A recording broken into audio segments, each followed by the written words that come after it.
बिस्मिल्लाहिर्रहमानिर्रहीम, अस्सलाम वालेकुम। Live with doctor Shahid Masood के साथ मैं हूं सुमेरा सलीम। नाज़रीन, सदर मुमलिकत ने समरी मिलने के बावजूद कौमी असम्बली का इजलास अब तक नहीं बुलवाया, जिसके ऊपर सागदार साहब ने कहा कि सदर मुमलिकत डॉक्टर आरिफ अलवी साहब ने समरी पर कौमी असम्बली का इजलास ना बुलाया तो 29 फरवरी को स्पीकर आइन के मुताबिक खुद इजलास बुला सकता है, जबकि वज़ीर आला पंजाब का इंतखाब कल होगा, जिसमें मुस्लिम लीग नून की उम्मीदवार मरियम नवाज साहिबा और सुन्नी इत्तेहाद कौंसिल के राना आफ्ताब अहमद साहब मदे मुकाबिल होंगे। इसके अलावा भी दीगर मौज़ूआत पर आज हम गुफ्तगू करेंगे। स्टूडियो में हमारे साथ मौजूद हैं डॉक्टर शाहिद मसूद। अस्सलाम वालेकुम डॉक्टर साहब। वालेकुम जी, आपको भी नहीं। डॉक्टर साहब, सदर मुमलिकत ने समरी मिलने के बावजूद जो है कौमी असम्बली का इजलास नहीं बुलाया गया, जिस पर तनकीद की जा रही है, लेकिन सदर मुमलिकत की जानिब से भी एक मौक़िफ़ दिया गया है कि ऐवान अभी मुकम्मल नहीं, कुछ मखसूस नशिस्तों का फैसला होना बाकी है। क्या कहेंगे? देखिए, इस वक्त जो है ना जी, हुकूमतें बनाना और ज़ाहिर बन रही हैं, हुकूमतें बन रही हैं और असम्बलियाँ और इलेक्शन और ये, उससे ज़्यादा सबसे ज़्यादा अहम जो है वो इस्तेहकाम है, स्टेबिलिटी है। जी, और ये जो इस वक्त धूल मट्टी उड़ रही है, गर्द गुबार, ये उधर शोर होगा, इससे स्टेबिलिटी जो है ना वो मुतासर हो रही है बुरी तरह। और स्टेबिलिटी अगर नहीं आती तो ये तमाम एक्सरसाइज बशमूल इलेक्शन जो पहले ही जिनके ऊपर बहुत सवाल जो ये सेटअप है, इसके लिए फर्स्ट प्रायोरिटी है स्टेबिलिटी। स्टेबिलिटी होगी तो बाहर से इन्वेस्टमेंट होगी, मईशत संभलेगी। स्टेबिलिटी नहीं होगी, क्योस रहेगा। अब देखें, इस वक्त जो है, अब सदर उसके ऊपर, अब ये नहीं देखें ना, अब मुझे नहीं पता कि इसका क्या होगा, अल्टीमेटली होगा इजलास जैसे भी जो, लेकिन आप इशू देखें, कल का दिन जो है वो स्टार्ट होगा जो जुल्फ़िकार अली भुट्टो साहब का रेफरेंस है, उसमें अब अहमद रज़ा कसूरी साहब को सुना जाएगा। और मैं उम्मीद करता हूँ कि वो भी शायद लाइव ट्रांसमिशन हो, यानी कसूरी साहब आके बयान करेंगे कि उनके वालिद के साथ क्या हुआ था, वो भी लाइव जा रहा होगा फिर। अच्छा, अब इशू ये है कि तो एक वो मामला है अदालतों में, दूसरा ये है कि ये मखसूस नशिस्तें, मैंने कल भी बात की थी कि ये एक मैजिक नंबर है जिस पे मेरी उसके बाद कल के गुफ्तगू के बाद भी मेरी बात हुई कुछ मुस्लिम लीग नून के लोगों से। मुस्लिम लीग नून भी खुश नहीं है, जो जीत गए हैं वो भी परेशान हैं, जो हार गए हैं वो तो हैं ही, वो तो बड़े अग्रेसिव हैं, मुतालबा कर रहे हैं कि इसको दोबारा किया जाए। जीत गए वो भी खुश नहीं है। और आप ये देखें ना कि इसमें जो है वो, यानी इस पूरे इलेक्शन के बाद आज 10वां रोड है, एक्स हमें खोलना पड़ेगा, ये जो ट्विटर और एक्स 10 दिन हो गए हैं, उसको किसी को आके बताना पड़ेगा इसका। लेकिन मैं आपसे सिर्फ बात कर रहा हूँ कि ये इलेक्शन जो जैसा भी हुआ, जो भी हुआ, आप ये कमाल देखें कि इस पूरे इलेक्शन के बाद जो आज़ाद उम्मीदवार थे, यानी तहरीक इंसाफ के, जो बाद में सुन्नी इत्तेहाद कौंसिल चले गए, अब उनको मखसूस सीटें मिलती हैं, नहीं मिलती, इलेक्शन कमीशन क्या कहता है, फिर वो अदालतों में जाते हैं जिस बुनियाद पे, लेकिन उनकी 90 सीटें थी, उनकी 90 थी, और मुस्लिम इस तमाम इलेक्शन के बाद मुस्लिम नून की 75 थी। उधर से 9 लोग टूट के गए तो इनकी 84 हो गई, उनकी 81 हो गई। यानी आप फर्क देखें। और मेरी मुस्लिम लीग नून के लोगों से बात हुई, वो ये एक उनके सीनियर रहनुमा से, वो कहते हैं कि जी हमें तो ख्याल था कि कम से कम 9 नहीं, हमारे पास 20, 25, 30 लोग आज़ाद आ जाएंगे, लेकिन हमारे पास सिर्फ 9 आए, जैसे आपने रात को कहा, तो हमारा तो बिल्कुल 84, 81 का मार्जिन है। और मखसूस सीटें मेरी सब अपनी अपनी जगह पे ना वो एक फिक्स में है कि भाई व्हाट नेक्स्ट, मतलब कैसे। अच्छा, मुस्लिम यहाँ पर मुस्लिम लीग नून के जो है वो कहते हैं कि हमने एक मरहले पे कहा था कि पीपल्स पार्टी आप हुकूमत पहले बना लें, लेकिन फिर उसको लिंक किया गया कि यहाँ मरकज़ में नहीं बनती तो पंजाब में हुकूमत नहीं बनेगी, मरीम नवाज साहिबा कल हलफ उठा रही हैं, तो वो उसके साथ लिंक हो गया मामला।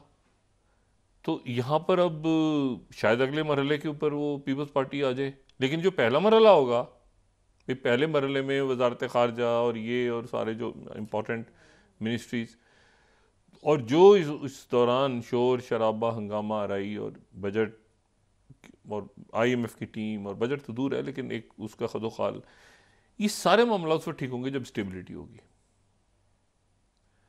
और ये आप ध्यान में रखें, ऑपोजिशन का काम ही ये होता है कि वो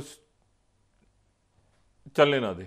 ऑपोजिशन का काम होता है, उनका काम होता है, ये उनका होता है ना, उनके यानी उनके जो फ़राइज़ हैं उसमें ये काम होता है कि हुकूमत को जितने पंगे कर सकते हो करो। तो पीडीएम ने किया, जब अपोजिशन में थी तो काम होता है ना उनका। ये मतलब होता है ना कि किसी की क्या ड्यूटी क्या है। अपोजिशन की ड्यूटी ये है कि उन्होंने साबित करना है कि हुकूमत फेल हो गई। और देखें हम कितने अच्छे थे, ये देखें क्या है उनका काम ये है। अब आप बोलते रहे मुल्क की मफाद, आगे पीछे दाएं बाएं फतवे, तो वो सब करते रहे। आपको याद करें ना पीडीएम का, जब यहाँ पे पीडीएम पूरी अपने उसके साथ थी, जब खान साहब की गवर्नमेंट, ये हमेशा होता है, तो वो पूरी पीडीएम उसमें थी। मतलब ये आप तो उसका टोन याद करें ना, अग्रेसिव टोन। तो अब जो तहरीक इंसाफ या सुन्नी इत्तेहाद, ये भी पूरे अग्रेशन के साथ होंगी। अब छोड़ दें मुल्क की मफाद के लिए वो चलने, ना ना ना ना। एक दफ़ा जब मैदान सजेगा तो ये वो पीडीएम पुरानी पीडीएम नहीं है, इसमें मौलाना साहब नहीं है, इसमें दीनी जमातें हैं ही नहीं। मौलाना साहब को भी छोड़ दे, कोई दीनी जमात इसमें मतलब अब उसकी आवाज़ ही नहीं है उसकी पुरजोर। तो वो उधर बैठे होंगे सारे अपोजिशन में।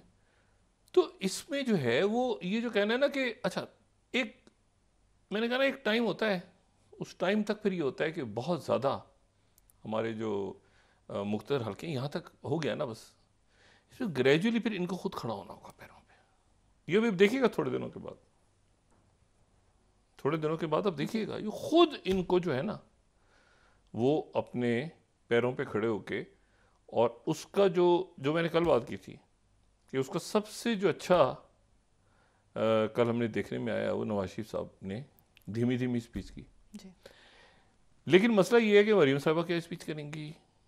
अच्छा, उज़्मा बुखारी साहबा, वैसे उज़्मा बुखारी साहबा जो है मेरे ख्याल से पंजाब में शायद बड़ी सॉफ्ट स्पोकन है वो, लेकिन एक टीवी पे आके तो फिर बात आपको उसी तरह से करनी पड़ती है, ठीक है। तो अब वो जो है वो पंजाब हुकूमत, उन्होंने कहा कि किसी सूरत वज़ीर आला पंजाब के बारे में कोई बात नहीं सुनी जाएगी। अच्छा, वो बात अभी कह रही होंगी तो एक आपड़ धापड़ मची होगी। तो मसला ये है कि इसमें इस्तेकाम लाना हुकूमत का काम है। ये है असल ट्रिक। और यहाँ बहुत ज़्यादा आप ज़्यादा यहाँ तक हो गया, बस काफ़ी आगे होगा तो जाहिर है वो यहाँ तक हो गया ना, बस अब आगे तो खुद करें ना। फिर तो वही हो जाएगा कि खान साहब कहते थे कि हुकूमत बनने के बाद वो नहीं, हुकूमत तक बस हुकूमत साजी हो गई, डिस्टेबल हो गया, उसके बाद आगे चले। अब सवाल ये कि एक हॉस्टाइल ऑपोजिशन अंदर भी है, ईवानों में भी हॉस्टाइल ऑपोजिशन, ठीक है। सीटें उनको मखसूस मिल गई तो मजीद हॉस्टाइल, सीटें मखसूस नहीं मिली तो एक और हॉस्टिलिटी कि भाई देखें ये इलेक्शन ये हुआ, ऐसे हुआ। 81 लोग काफ़ी हैं, 81। और उनके साथ अभी एमक्यूएम का नहीं तय हुआ मामला कि एमक्यूएम हुकूमत में बैठेगी या अपोजिशन में बैठेगी, उनके मामला तो भी चल रहे हैं मुस्लिम लीग उनके साथ। तो ये और JUIF और बाकी सारे, और एक अपोजिशन सड़कों पे है, सड़कों पे तो है ना, मुजाहरे हो रहे हैं, ये सारा वो, जिसमें इस पूरी सूरत हाल में अल्टीमेटली नुकसान रियासत का है। सियासत हो रही है ना ऊपर, लेकिन नुकसान रियासत का है, क्योंकि स्टेबिलिटी नहीं आएगी तो आपकी मईशत आगे नहीं चलेगी, आपके टैक्स रिफॉर्म्स, आपने बाकी मामला सारे करने हैं। फिर इसी में कहीं वो, अच्छा मैं आज देख रहा था हमारे बड़े अच्छे दोस्त हैं और अब ज़ाहिर है उनकी बतौर निगरान वज़ीर आला पंजाब उनका जो टेन्यूर है वो ख़त्म हो रहा है। मोहसिन नकवी साहब क्रिकेट बोर्ड संभालने जा रहे हैं। अब उनका जो स्टेटमेंट है, ये मैं दुनिया न्यूज़ को कोट कर रहा हूँ, उनका स्टेटमेंट ये है कि 900 अरब रुपया छोड़ा है सरप्लस में। ये 22वीं स्लाइड, उन्होंने कहा कि 900 अरब, इतना पैसा, 900 अरब सरप्लस, ज्यादा है, कम नहीं है। 900 अरब सरप्लस छोड़ा है पंजाब में, तो बहुत पैसा है 900 अरब। तो दूध शहर की नहरें हम एक्सपेक्ट करें दो चार 5 दिनों में, या क्या करेंगे? मैं तो परेशान हो गया, हमारा तो ख्याल था कि बड़ी ख़राब मीशत है हमारी, हम तो मतलब गरीबों की तो यहाँ पे वो सरप्लस है। तो अब ये है कि पता नहीं ये क्या है, इसको चेक करना पड़ेगा। तो बड़ा पैसा है। अच्छा, इशू ये है कि अब इसमें चैलेंज है, पंजाब हुकूमत एक ज़ाहिर है कि मतलब है कि जब वो काम शुरू करेंगी मरीम नवाज साहिबा तो फिर देखते हैं किस तरह से होगा। और उनके सामने वही शहबाज शरीफ साहब का मॉडल है, कामयाब मॉडल्स में से शहबाज जो कि, और परवेज़ इलाही साहब का मॉडल है, गुजार साहब को बीच में मतलब है कि रखना चाहे तो कोई रख ले, मैं कम से कम रखने के मूड में नहीं हूँ। और पंजाब में जो है वो अच्छा नवाज शरीफ साहब भी रहे हैं, उनके वालिद भी रहे हैं, परवेज़ इलाही साहब बहुत ज़बरदस्त रहे हैं मुशर्रफ साहब के दौर में जब वो बने पंजाब में, और शहबाज शरीफ। तो वो अब मसला ये है कि ये इसका मरकज़ में तो यहाँ पे तो हो रहा होगा ना, धूल मट्टी उड़ रही होगी। असल जो मुस्लिम लीग नून का जो असल इम्तिहान है मुस्तकबिल में मुस्लिम लीग नून ने कैसे आगे जाए, वो पंजाब में होगा कि पंजाब में कैसे जो है वो मामला आगे बढ़ते हैं और किस तरह से पंजाब जो है, क्या अभी भी पंजाब यानी देखना है, अभी इसको देखते हैं, ठीक है ना। और मैंने आपसे बात हुई कि स्टेबिलिटी लाना, आप भी भूल जाएंगे ऑपोजिशन से, आप कहेंगे मतलब खान साहब कहें मौलाना साहब देखें मैं आपके लिए मुल्क का मामला है ना, तो आप इसे पीडीएम जुलूस ना निकाले, मेरी गुजारिश है आपसे। मतलब ये कोई बात है? मतलब देखिए ना, आप जो है वो कुछ समझे रियासत के मामलात को, क्यों आप जुलूस निकाल के ला रहे हैं इतना बड़ा? तुक नहीं बनती ना। उनका काम है ये करना, पीडीएम का काम था ये करे जो पीडीएम ने किया, अब ये पीटीआई का काम है। मतलब उनका वो जरा सा देखे ना, वो तो उनका काम है।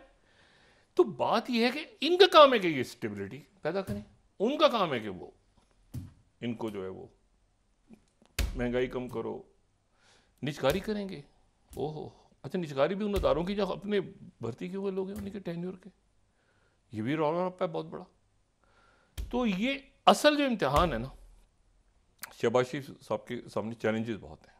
सबसे बड़ी तो चैलेंजेस ये कि हॉस्टाइल ऑपोजिशन और हॉस्टाइल ग्राउंड, ज़मीन, गर्म ज़मीन पे पैर है इस वक्त। पब्लिक का जो मिजाज है वो किसी और तरफ है, ठीक है। तो वो जो है उसमें इन्होंने, और जो पंजाब के जो स्पीकर हैं मलिक अहमद ख़ान, वो ठंडे मिजाज के हैं। अब वो पंजाब असम्बली को चलाना, वो बड़े कूल माइंडेड, बड़े मुनासिब, किस तरह से चाहे अपोजिशन आगे पीछे, वो स्पीकर हो गए ना, तो वो उनको तो न्यूट्रल रह के चलना है।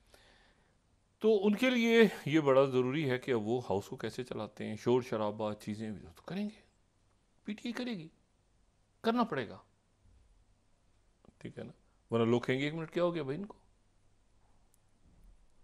तो ये जो है ये अब एक हॉस्टाइल ऑपोजिशन, मईशत पूरे मुल्क का मसला है, रियासत का मसला है। उसमें अगर मईशत आपकी ख़राब होती है तो उसके नतीजे में किसी एक पार्टी का नुकसान तो नहीं है ना, आवाम का नुकसान है, सबका नुकसान है। तो अब इसमें अपोजिशन भी करेंगे, ये भी कोशिश होगी कि कोई ज़्यादा डिस्टेबलाइजेशन भी ना हो, मुल्क मुतामिल नहीं हो सकता। और हुकूमत जो है वो भी अपने अंदरूनी मसाइल, बहुत मसाइल हैं, हुकूमत साजी मतलब है कि अभी इतना इजी नहीं है कि किसी ने क्या, कभी तो हो रहा है ये वो फलान इसको वजारते हैं, ये वो सारा, वो जब ये धूल मट्टी बैठेगी तो बड़े इशूज़, संजीदा इशूज़ आएंगे। और उसमें जो है वो जाहिर है कि सबसे इम्पोर्टेंट तो मईशत और सिक्योरिटी और वही फॉरेन पॉलिसी, और वो जो मैं बात करता हूँ, तो आप देखते हैं नेक ख्वाहिशात। लेकिन यह है कि ये क्राइसिस है। अब इस क्राइसिस में अगर सदर इजलास नहीं बुलाते तो फिर वो इजलास जो है वो स्पीकर बुला लेंगे, तो फिर वो स्पीकर जो हैं उनका हलफ होगा, इलेक्ट होंगे वो, फिर वो उनसे ओथ कौन लेगा, फिर मतलब नए वज़ीर आज़म से, मतलब है कि इसमें देखते हैं वो उन्होंने गैर कानूनी करार दे दिया, फिर ये उन्होंने ये इस दौरान कोर्ट में चले गए, अगर इलेक्शन कमीशन से मखसूस सीटों का फैसला हुआ, तो ये एक जो है ना, एक वो इसकी कोई सूरत शक्ल बनते बनते और बीच में साथ ही वो आना शुरू हो जाएगा, महंगाई, रमज़ान, आगे पीछे। वो अब ये काम हुकूमत का है कि वो इस्तेकाम पैदा करे। और शहबाज शरीफ साहब जो हैं वो मतलब वो भी ज़रा मतलब है कि कूल माइंडेड है, वो भी देखेंगे कि भाई इसको ठीक करके चलना है, आराम से आगे कैसे चलना है। सही। जो ये पीटीआई की क़यादत है वो भी अली ज़फ़र साहब, और मतलब ऐसा कुछ नहीं होगा, ऐसे ही कुछ नहीं करेंगे कि जो मुल्क के ख़िलाफ़ चीज़ जाए। ये तो ज़बानी बातें हैं ना सारी, यहूद और नसारा के एजेंट और कादियानी है, वो तो इधर से उधर, उधर से उधर होता रहता है हर थोड़े सालों के बाद, उसको छोड़ दें आप। लेकिन ये है कि ये असल बात ये है कि ये लीडर ऑफ द अपोजिशन कौन होता है, उनकी और जो शहबाज शरीफ साहब हैं उनकी अंडरस्टैंडिंग आपस में कैसी होती है, हाउस कैसे चलता है। मेरा अपना ख्याल है कि कुछ मामलात के ऊपर वो होगा कि यार ये मामलात जो है ना इनको, जैसे मईशत है, और कुछ मामलात पे वो बहुत जिसे कहना चाहिए ना कि वो लाउड होंगे, स्टाइल होंगे, और कुछ मामलात पे वो, यानी जैसे मईशत है, मेरा ख्याल है उसके ऊपर अगर कोई ऐसी, मतलब उसके ऊपर सारा डिपेंड करता है, लेकिन फिर पीटीआई कहेगी कि अच्छा हम आपको सपोर्ट करते हैं तो आप हमें ऐसा करें, ये करें, ये करें, ये करें, करें।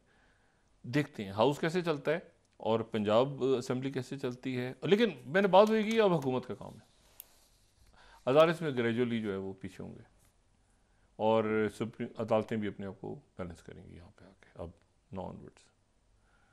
और इसमें वो ट्रिब्यूनल में केसेस और ये सारा, स्टेबिलिटी इंपॉर्टेंट है, मईशत इंपॉर्टेंट है, और स्टेबिलिटी का सबसे बड़ा जिम्मा जो है वो हुकूमत के ऊपर है। और साथ ही ये कि अपोजिशन अगर कर रही हो तो उनसे बात की जाए कि भाई आराम से बैठें, समझें, तो हाउस के अंदर जो है ना कि भाई ये देखें ये मसला इतना ज़रूरी है, ये ज़रूरी है, ये नहीं कि तनख्वाहें बढ़ रही हैं, गाड़ियाँ आ रही हैं, फलाना हो रहा है, ढिमाकना हो रहा है, उसका हिसाब किताब भी कोई नहीं हो रहा। तो वो जहाँ पे मामलात हैं तो वहाँ पर कॉस्ट कटिंग और ये सारा वो शहबाज शरीफ साहब की टीम होगी, और वो तरीके के साथ मेरे ख्याल से आगे चलें। बहुत ज़्यादा गुस्सा करने का अब वक्त चला गया। अब ये है कि मतलब है कि डराने उड़ाने का जो है ना निकल के टाइम है कि जी वो नहीं, ऐसा नहीं होगा। अब हाउस बन रहा है और नई ख्वाहिशात है। मैंने आपसे कहा ना सबसे बड़ा चैलेंज मईशत का है, और इनके साथ जो टीम आती है वो देखिए ना, अयाज सादिक साहब हैं, अयाज सादिक साहब आज मैं सुन रहा था उनकी गुफ्तगू, अयाज सादिक साहब स्पीकर रहे हैं और बड़ा अच्छा हाउस चलाया उन्होंने, बड़े क्राइसिस के वक्त में स्पीकर रहे हैं, धरने के दौरान जब 2014, बड़े तरीके से उन्होंने हाउस चलाया। बहुत करीब है वो मियाँ साहब के, मुस्लिम लीग उनके बड़े अहम रहनुमा हैं। लेकिन ये कि खान साहब के दोस्त हैं, दोस्ती खान साहब के साथ भी रही है, तो समझते हैं मामलात को। तो ये मतलब कुछ शख्सियात ऐसी हैं जो समझती हैं मामलात को। और पीटीआई के अंदर भी जो मैं देख रहा था, उमर अयूब साहब, बैरिस्टर गौहर साहब, या उमर अयूब साहब और अली ज़फ़र साहब, अली जो क़यादत सामने आई है, एक तरीके के साथ ये हाउस को चलाएंगे। लेकिन जहाँ पे इशू होगा वहाँ पे वो इशू खड़ा करेंगे। स्टेबिलिटी कायम रखना हुकूमतों का काम है, और ख़ास तौर पे जब ग्राउंड, एक तो है ना वो छोड़ दें सियासत, नीचे जो ग्राउंड पे आम लोग हैं, आम पब्लिक, उनके अंदर अब सख्त नहीं है बिजली का गैस का बिल देने की और महंगाइयाँ बर्दाश्त करने की। और ख़ास तौर पे उसको जब वो ऊपर देखेंगे, अच्छा ये लोग हैं, आज खबरें छपी हुई हैं ना अखबार में, इतने लोग ये, इतने लोग ये, इतने लोग कारोबारी, इतने ये फलाना है, तो वो बहरहाल, तो मतलब ये बड़ा एक इम्तहान है। लेकिन ये कि वही मैंने बात की कि स्टेबिलिटी अगर नहीं होती तो उसका नुकसान सबको होगा, मुल्क को होगा सबको।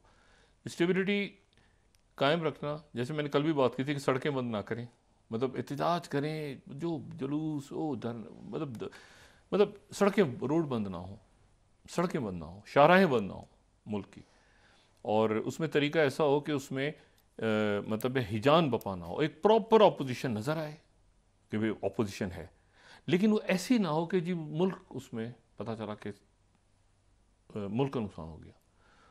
भरपूर तनकीद, भरपूर एतराज़, भरपूर जो, लेकिन मुल्क का नुकसान ना हो किसी चीज़ में। यानी ये ना हो कि पता चला कि उसके नतीजे में मैसेज जो है वो ये जा रहा है कि ये मुल्क के ख़िलाफ़ हो रहा है काम। हुकूमत में और मुल्क में फ़र्क है। हुकूमत को ठीक है आगे पीछे बिल क्यों मंजूर किया, साइन करवाया, ये चलता रहता है। तो ये आने वाले दिनों में इंशाल्लाह उम्मीद करते हैं कि इसी तरह से होना चाहिए और होगा। अच्छा, और दूसरा जो है वो ये है कि क्योंकि ये इस कदर डिस्टेबलाइज हो चुका है पूरी दुनिया का सेटअप।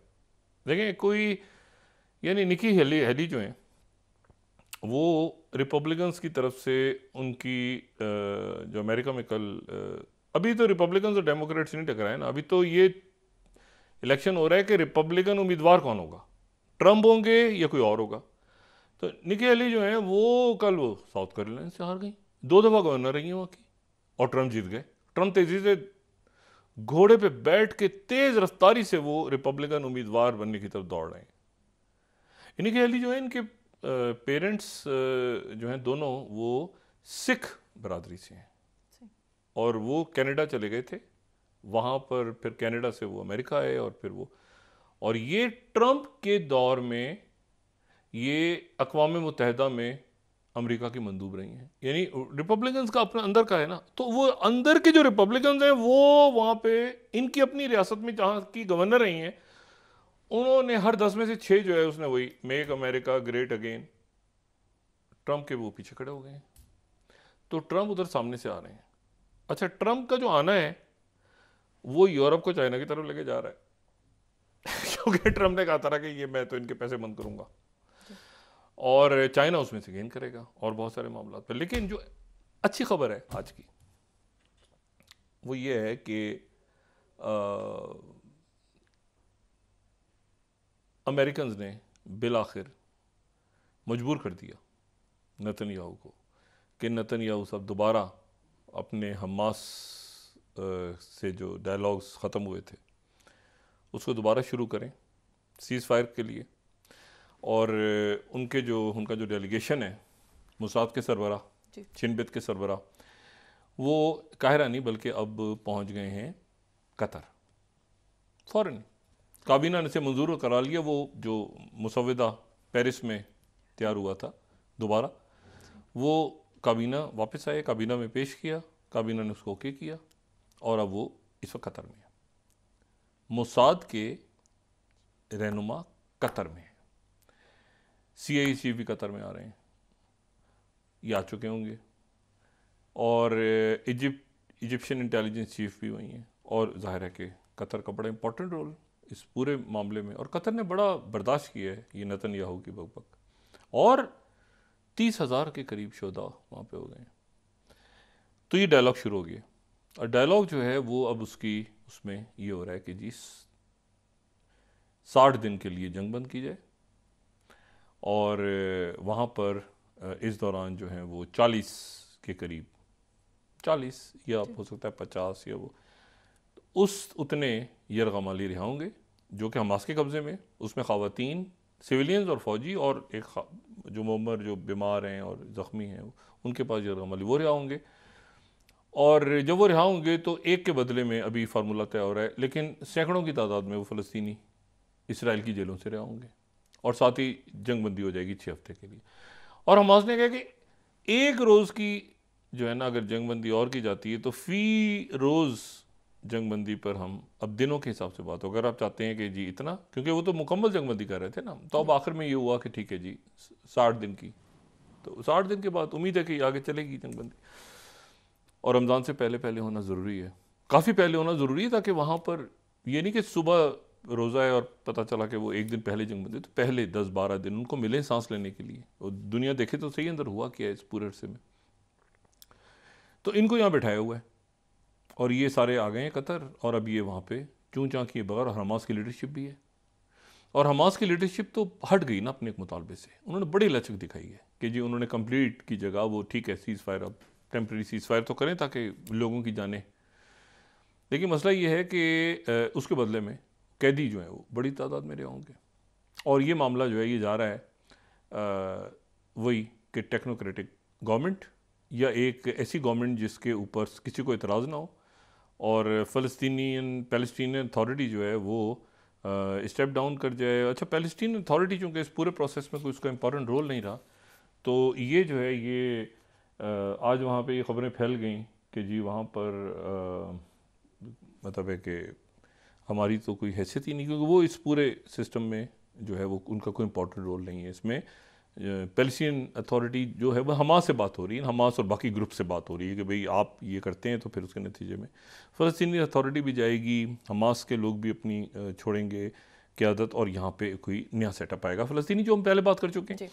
तो वहाँ पर अब इसमें चूँकि वो ज़्यादा ऑन बोर्ड नहीं है तो उनकी तरफ से, लेकिन ये बहरहाल ये असल बात ये है कि देखना ये है कि 2-4 दिनों के अंदर अब ये मामला आगे, हो सकता है यहाँ से कायरा जाएँ, कायरा में जाके अनाउंसमेंट करें, हो सकता है कतर में ही कर दें, लेकिन बहरहाल सीज़ फायर अब इससे कम पे बात नहीं हो रही। इसी दौरान हज़ारों लोग तल अवीव की सड़कों पे मुजाहरे कर रहे हैं नेतन्याहू के ख़िलाफ़ कि नेतन्याहू ने लोग भी मरवा दिए अपने, 240 हो गए हैं। ज़मीनी ऑपरेशन शुरू होने के बाद इनके 240 फौजी मारे गए हैं, वो तो हज़ारों में शोधा हैं। और यहाँ पर आप ये देखें कि अमेरिका को ये पहले कर देना चाहिए था, उन्होंने भी डिले किया कि जी उनका असेसमेंट ये है कि हफ्ते के अंदर अंदर पूरा गज़ा साफ़ हो जाएगा, उन्होंने अच्छा फिर उसके बाद 18 अटैक्स किए यमन पे, 18 अटैक्स हुए हैं यमन पे। और ये जो मैं अभी जॉइंट स्टेटमेंट देख रहा था, अगर हम थर्ड स्लाइड दिखा सकें, सेक्रेटरी डिफेंस लॉयड ऑस्टिन की, और फिर सेकंड स्लाइड जो बरतानिया की तरफ से, तो ऑस्ट्रेलिया, बहरीन, डेनमार्क, कनाडा, ये असल में किया तो अमेरिका और जाहिर है कि अमेरिका और ब्रिटेन है ना मेन, लेकिन उन्होंने कहा कि इन बाकियों का ताउन भी हमें हासिल रहा है। लेकिन हुआ ये कि 18 स्ट्राइक्स हुई हैं, 18 मकामात पे उन्होंने स्ट्राइक्स की हैं हुतीस के। ये 18 मकामात कौन से हैं? जहाँ पे मिसाइल के वेपन्स के डिपॉजिट्स वो कहते हैं, उसके बाद जो है वो जहाँ पे ये ड्रोन्स, मिसाइल्स, एंटी शिप जो अटैक्स हो रहे थे हुतीस की तरफ से, उनके जो डिपोज थे, और उसमें जो है वो ये डिपोज के ऊपर और ये सारी जगहों पर यहाँ पे उन्होंने 18 जगह पे अटैक किए। लेकिन यहाँ पे मसला ये है कि जैसे ही अटैक्स ख़त्म हुए तो अटैक्स ख़त्म होने के फ़ौरन बाद हुतीज़ ने, मतलब वो सांस भी नहीं लेने देते, 18 जगहों पे इन्होंने अटैक करके इन्होंने ये स्टेटमेंट जारी की कि हमने तबाह बर्बाद कर दिया, निस्त और नाबूद कर दिए। उन्होंने अगले आधे घंटे के अंदर अंदर उन्होंने ये टॉम टैंकर जो है, ये उनका ऑयल टैंकर एक जा रहा था, तो उसको उन्होंने हिट किया और उसको यूएसएस मैरून ने आके उसको बचाने की, मैं यहाँ पर अगर दिखा सकूँ, ये सेंट कॉम की जो प्रेस रिलीज है, ये 18 जगहों पे अटैक करने के थोड़ी देर के बाद की है। तो ये 5वीं स्लाइड हम दिखाएं तो इसमें सेंट कॉम की तरफ से ऐलान हो रहा है कि भाई यूएसएस मैसोन ने जो है, ये एक और अटैक हुआ हुतीस की तरफ से, एंटी शिप बैलिस्टिक मिसाइल, और उसको उन्होंने, ये है MV टॉम थोर, यूएस फ्लैग्ड, अच्छा उन्हीं का परचम लगा हुआ था, और केमिकल ऑयल टैंकर था, कोई जहाज़ डैमेज नहीं हुआ। दोनों पे उन्होंने अटैक किया, यानी उन्होंने जो बचाने के लिए आया उस पर भी अटैक किया, यूएसएस जो मैसन है उस पर भी अटैक किया, और MV थॉम पे भी किया, थॉम थोर, अच्छा दोनों पे अटैक किया, लेकिन कोई जख्मी। लेकिन मसला ये है कि उनकी कैपेबिलिटीज तो हैं उनके पास, तो ये बहुत अजीब सी बात है।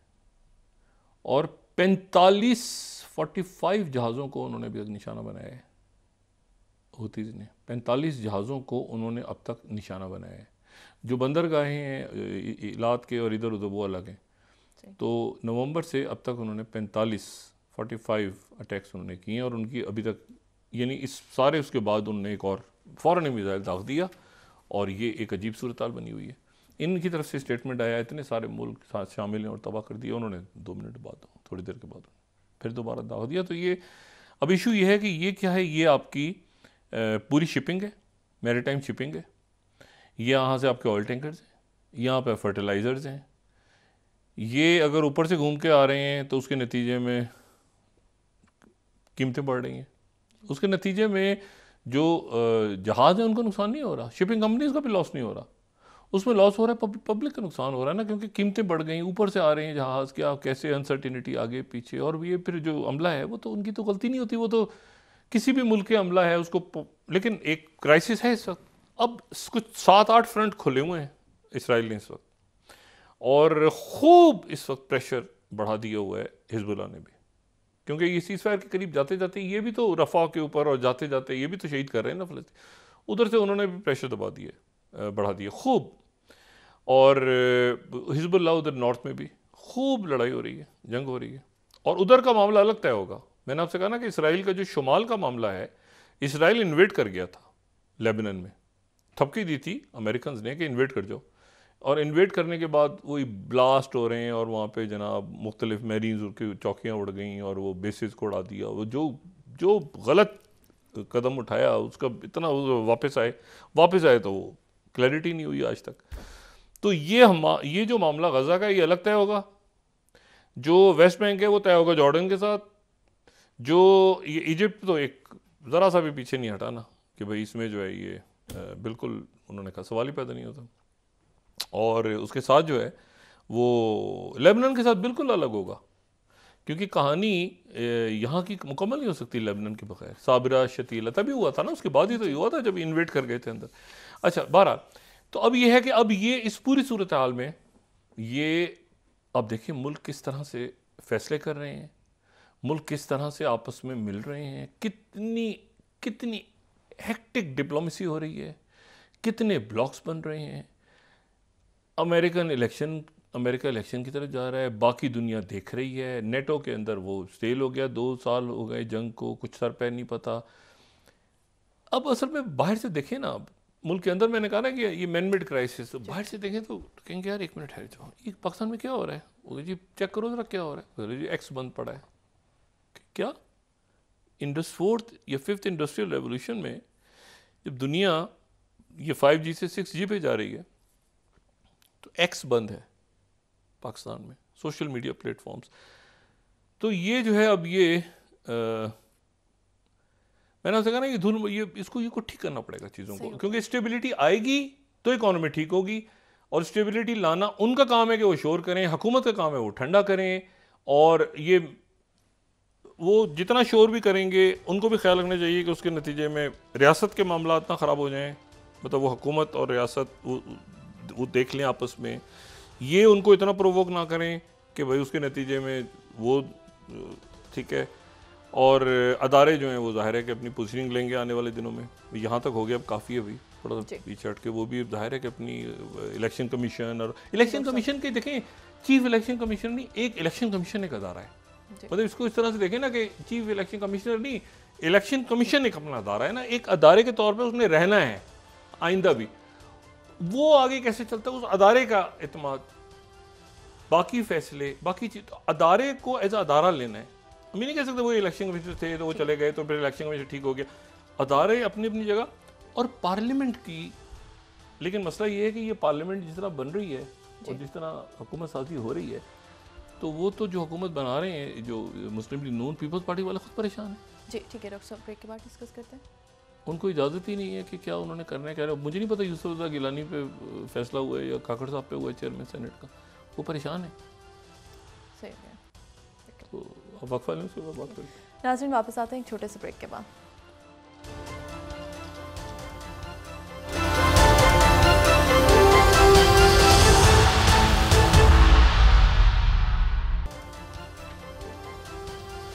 वेलकम बैक नाज़रीन। डॉक्टर साहब, आप हमेशा ये कहते हैं कि जो भी क्राइसिस है मैन मेड क्राइसिस है, ये सॉल्व भी हो सकते हैं। ये वो मैन मेड क्राइसिस है जो पाकिस्तान के मैन मेड, बाहर का कोई ताल्लुक नहीं है इससे। यानी यहाँ पर ये हंगर गेम, पावर गेम, ये फल्लड़ गुलड़ में मचा हुआ सारा। लेकिन मैं जो बात कह रहा हूँ, और ये ख़त्म इसको होना चाहिए था इलेक्शंस के बाद, लेकिन इलेक्शंस के बाद ये बदकिस्मती से ख़त्म नहीं हुआ। इशू ये है कि अब अच्छा ये तो हो गया ना हुकूमत। अब ज़रा रियासत के लेवल पे आप देखें, जो मैं कहता हूँ ना कि अचीवमेंट बड़ी अच्छी, अगर आप मुझे बताए ना कि सबसे, ये मेरा अपनी जाती रहे, आप ये मैं हल्फिया आपको बात कह रहा हूँ कि ये बात हल्फिया, और ये बहुत से लोग इससे इत्तेफाक करेंगे या ये था कि जी जब यहाँ से अफगानिस्तान की सरजमीन से फ़ौजें जाएंगी तो पाकिस्तान कंप्यूटर बनेगा। अब जाते जाते वो देखें पाकिस्तान का क्या हाल करके जाते हैं। ऐसा नहीं हुआ। बहुत बड़ी एक जंग, बहुत 20 साल के बाद एक जंग, वो अभी 2-3 साल पहले यहाँ से गए, और उसके बाद जाने के बाद जाहिर है कि वो एकदम तो वहाँ पे कोई आप एक्सपेक्ट करेंगे जी वहाँ पे कोई जो है वो इंडस्ट्रीज भी लग गई और सारा माशरा, ऐसा तो नहीं है। और हर दूसरे दिन यहाँ पे खुदकुश हमला पाकिस्तान में, और उसके बाद जना ड्रोन अटैक्स, और कह रहे हैं जी ड्रोन के साथ वो मरते हैं ना, भाई 2 थे तो उनके 50 मर गए तो क्या हो गया। मदरसों पे, घरों पे, आगे पीछे एक आग लगी हुई थी जिससे पाकिस्तान निकला है, जैसे तैसे करके निकला है पाकिस्तान। शर्तें लगी हुई थी, तो ये होता था यहाँ बात करो तो ये वहाँ तक सुनी जाती है सामने। तो इतने बहुत बड़े बहरानों से पाकिस्तान निकला है, और जी ये होगा, फलां होगा, ये होगा, बड़े बहरानों से निकला है पाकिस्तान। ये तो डी न्यूक्लियराइज करके जाएंगे, फलां करके जाएंगे, पाकिस्तान निकल गया। ये बहुत खौफनाक क्राइसिस निकला है पाकिस्तान खैरियत से। अब जब इतने बड़े क्राइसिस आप निकल, अच्छा फिर पोजीशनिंग देख लें वर्ल्ड वाइड, दुनिया के साथ खड़े हैं, दुनिया के साथ खड़े हैं। ये जो आपका ये जो इशू है गजा का इशू, यूक्रेन के इशू पे कैसा बैलेंस है? यूक्रेन के इशू में बिल्कुल बैलेंस है हम। ये बैलेंस पॉलिसी है कि हमारे यूक्रेन से भी अच्छे ताल्लुकात हैं, ठीक है, और रशिया से भी अच्छे ताल्लुकात हैं। ऐसा कुछ नहीं कि हमने रशिया को नाराज़ किया हो, और ऐसा भी कोई कुछ नहीं कि हमने जो है वो बिल्कुल, लेकिन यूक्रेन से हमारे ताल्लुकात हैं और रशिया से भी हैं, कई मुल्कों की तरह। अब इशू ये है, और चाइना, अमेरिका से भी हम बिल्कुल हमारे मामलात ख़राब नहीं है, ठीक है, चाइना के साथ हमारा है। तो मतलब हम, आप देखें तो हम कहेंगे यार एक मिनट है, जो इतना कुछ गेन किया कर लिया है, तो फिर ये क्या क्या हो क्या रहा है मुल्क में कि जब यहाँ पे 200 250 बंदा, कराची में इवन एक दिन में 300 200 100 लाशें गिरी होती थी। अब तो ये नहीं है, तो अब क्या हो गया अचानक? ये वो है जो मैन मेड क्राइसिस है जिसको ख़त्म करना है हमने। क्योंकि जब आप बड़े देखें ना, आपने ब्रिक्स में जाना है इस साल आपने बड़े फैसले करने हैं और अच्छे, मतलब आपने खुश, आपको पता है कितनी बड़ी अनटैप मार्केट है पाकिस्तान में, बाहर की दुनिया में। मैं एक बात करूँ, आपके कोई प्रोडक्ट बना लें, आप कोई, आपने कोई चीज़ नहीं, कोई आईफोन का मॉडल, कोई फलाना, आप उसको स्वीडन, फिनलैंड, इधर उधर, बेल्जियम, 10 मुल्क लें उधर से, और उनकी आप कहेंगे जी मुझे मिल गई है वहाँ पे उनकी फ्रेंचाइज मिल गई है, या आप खाली लाहौर की या कराची के ले लें, इतनी आबादी है। तो ये अनटैप्ड मार्केट है। यहाँ पे आने वाले दिनों में बहुत कुछ अच्छा होना है, लेकिन स्टेबिलिटी। एक प्रोडक्ट बना ली अमेरिकन ने, एक बना ली यूरोप ने, किसी ने बना ली, वो बेचेंगे कहाँ? वो खुद थोड़ी अपने दुनिया में मार्केटिंग है। इंडिया बहुत बड़ी मार्केट है, चाइना तो खैर खुद दुनिया को बेच रहा है, लेकिन इंडिया बहुत बड़ी मार्केट है। पाकिस्तान भी बहुत, मैंने कहा ना, आप कई मुल्कों की पॉपुलेशन ये, और वहाँ पे बहुत कुछ आना है पाकिस्तान में। मसला ये है कि ये सियासी अदम इस्तेकाम अगर ख़त्म नहीं होता, तो आपने जो अचीव किया है 15-20 सालों में, ये आपने अचीव किया है जिसको लोग होते हैं ना कि क्या हम तो तंग आ गए हैं, ये हो गए, सेचुरेशन पे जा रहा है यूरोप। सेचुरेशन होता नहीं, तंग आ गए हैं, वहाँ हम जहाँ जा रहे हैं जी, हम उस मुल्क में जाके सेटल हो रहे हैं, सेचुरेशन पे आ गया। रेफ्यूजी, ये जंगों से, सीरिया, यमन, यूक्रेन वॉर, इधर उधर जिन मुल्कों ने ऑफ़र किए जी पासपोर्ट दें, पैसा दें, वो सब ख़त्म। आहिस्ता आहिस्ता महंगाई, पूछे वहाँ लोगों से, नौकरियाँ ख़त्म, महंगाई, ये फिर जो आर्टिफिशियल इंटेलिजेंस के नतीजे में जो ब्लू कॉलर जॉब जाएंगी। तो बात यह है कि अपने मुल्क में बहुत कुछ है। इशू ये है कि जो आप यहाँ पे सियासी अदम से काम पैदा किए हुए ना, इसको ठीक करना हुकूमत का काम है। ऑपोजिशन का काम ये है कि वो ये देख लें कि कहाँ तक हमने जाना है, कहाँ तक नहीं जाना। सबसे अच्छी बात जिसके जो पार्लियामेंट में जितनी तारीखी तकारीर आप उठा के देखें ना, मैं नाम नहीं लेना चाह रहा, लेकिन जो भी मुफ्ती महमूद साहब हो गए, भुट्टो साहब हो गए, बीबी हो गई, या आप खान साहब हो गए जो उनकी यूएन की तकरीर, या उसके बाद आप चौधरी निसार की स्पीचेस निकालें, आप इसमें बहुत सारे काजी साहब की स्पीचेस, मैं नाम किस किस के लूँ, आप तारीख़ी स्पीचेस उठाएं पार्लिमानी तारीख की, उसमें आपको शायरी नज़र आएगी और दलाइल नज़र आएंगे, गालियाँ नहीं होंगी। गालियाँ इंतहाई वक्ती होती हैं, शोर शराबा किया आपने, तालियाँ बज गई 2-4 और जनाब शाबा। जो तारीख में लिखी जाती है ना, आपकी तकारीर, आपने शायरी कैसे की, आपने कैसे दलील दी, आपने कैसे बात की, और ये भी नहीं कि बिल्कुल ही दब गए, तरीके के मुदल्लल उसके, लेकिन गालियाँ उसके नतीजे में माहौल ख़राब, आगे पीछे दाएँ बाएँ। तो ये है कि ये अब हमारे अकाबरीन, और ये जहन में रखें कि इनको बच्चे देख रहे हैं, नौजवान देख रहे हैं, ख़वातीन देख रही हैं घरों में, तो और वो पहले परेशान है। कम से कम रमज़ान आ रहा है तो उसका कोई लिहाज, तो थोड़ा सा टेम्परेचर को कम करके ये देख लें कि भरपूर अपोजिशन करे पीटीआई।